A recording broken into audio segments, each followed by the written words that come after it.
Wolf 58 is Devin Brown, whom I heard Ryan Day speak of during the Big Ten session on the Big Ten Network yesterday, just about his confidence and his not shying away from competition, even when Ewers and Miller were in play. Is Devin Brown the most camera-ready and articulate freshman in college football, or what? I mentioned this on a podcast that we'll be dropping tomorrow about some of these incoming guys.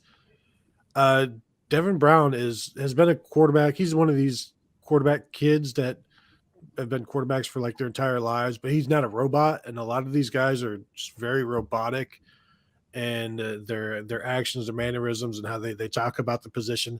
He is just like this really easygoing guy, and called himself a goofy guy. And he's you could see why people like him, why his teammates like him, why he can go into Utah in 1 year after being a starter in Arizona for a couple of years and go to a new school and immediately be brought in and fit in with everybody. And he's certainly a likable kid, understands that what his role is this year. And then very, very different. I don't know that we ever got to talk to Quinn Ewers, but not a quiet guy, but also knows his place and knows he will be quiet when it's his time. But, talking to everybody on Wednesday, he seemed like just a really likable, natural leader type without being overbearing.